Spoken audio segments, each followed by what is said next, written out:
Let's get an update now on the latest political developments in Ottawa. For that, we go to CBC's senior parliamentary editor, Don Newman. Don? Thank you, Jackie. Here in the rotunda of the House of Commons, the Liberal caucus is still going on, but some information is starting to leak out, and Susan Bonner, our colleague in the Parliamentary Bureau, has some about who is going to lead the Liberal Party as they go ahead with this coalition plan with the NDP. The Liberals have agreed unanimously in their caucus meeting, Don, that Stephen Dion will lead this coalition and that the three leadership contenders will have a role in cabinet. So they're going to campaign, though, for the leadership at the same time as they're in cabinet, and the leadership convention is going to go ahead in Vancouver at the beginning of May? That's what I'm told so far. Details are slow to come out, but those are the headlines, and it was a short meeting, relatively short for Liberals. They got it done in an hour, but all three leadership candidates agreed unanimously that Dion would stay on to lead a coalition if it comes to that. Well, it's going to be interesting how this plays out, though, and I think this would be a victory for Bob Rae, would you say, in the early skirmishing? Because if it had gone to the caucus to vote for who should replace Dion, Ignatieff seemed to have a clear lead there, but now this is going to play out over a leadership campaign.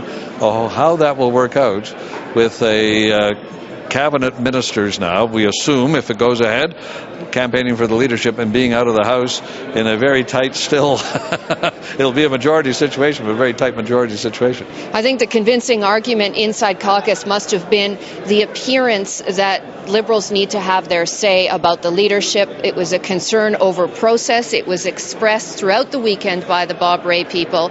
They were very concerned that the leadership process not be hijacked by this situation. Michael Ignatieff has, last count, 50 of 77 supporters in a 77-member caucus. So he would have won a vote if it had come to a vote, but that didn't happen. And so we know the NDP are okay with this, do we, or not? Do they care who's leading the coalition? They have said all along that they don't, that it's not their decision. You hear conflicting reports about that, but they have said all along that that's up to the Liberals to decide. I've only been talking to Liberals in the last 15 minutes, so I don't know if they know this news, but they've said all along that they're happy with whatever Liberals put forward. Very interesting. Susan Bonner, thanks for this. You're welcome. So the scene is getting set now for the question period. The Conservatives had a caucus this morning as well. That caucus is over. Question period starts in, what does it start in? About 35 minutes from now. I'm told from the Conservative caucus that the Prime Minister was very feisty.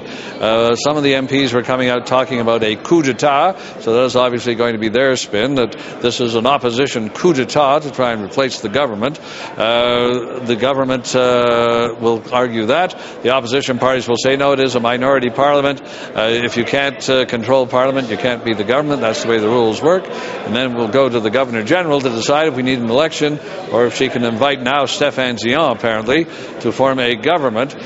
Interesting, though, she will then be faced with the knowledge, although she may not be told directly, but she will know it anyway, that Stephen Dion will only be there for 4 months. But I guess if the coalition agree to support whoever replaces Stephen Dion as Liberal leader, maybe that won't change too much. Jackie, a lot of things still going on here. We're still writing the history on the run, and we have coverage, of course, of question period in 35 minutes from now. Okay, thanks so much, Don. Quite the day. Thanks so much.